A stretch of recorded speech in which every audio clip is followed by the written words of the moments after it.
These are the 10 biggest retirement planning mistakes that I see as a financial planner with over 10 years experience. The first one is retiring too early and having to rely solely on government age pension in your later retirement, which is only $45,000 a year for couples and $30,000 a year for singles. Next is retiring too late and regretting not retiring earlier because you had the financial means to do so, particularly because your early years of retirement are often your best when you're at your fittest. Third is not planning your retirement correctly by going from full working to full retirement without a transition plan where you slowly build up your hobbies as you reduce your working hours. Fourth, you need to make sure you have your investments in the right tax structure. If you have them all in your personal name, you could pay $60,000 a year extra as a couple compared to those who use an account-based pension for all their investments. Fifth, you need to make sure that you're saving adequately for your retirement. It's great that we get 11.5% from our employers as mandatory super contributions, but for many of us, we need significantly more by making additional voluntary contributions.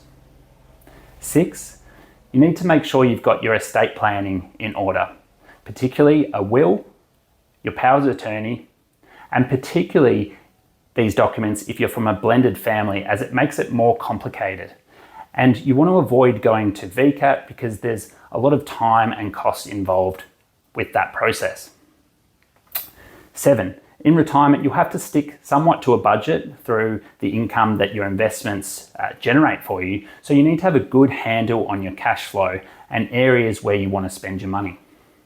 8, retirement really benefits from having your own primary residence. Firstly, because you don't have to move out at the whim of a landlord. But secondly, the age pension system favours that as the primary residence is not assessed for Centrelink. So it's really beneficial to try and make sure you afford a house by that point if you're currently renting. 9, not considering your later retirement and aged care needs. Aged care is means tested, however, the quality of the aged care accommodation that you go into does differ, so you need to consider what style of aged care you want in the future. And lastly, being invested too risky for your investment time frame. You don't want to have too much exposure to particularly the share market where there's a lot of ups and downs, because you don't want to be exposed to any large dips when you're using your money to pay for your pension payments.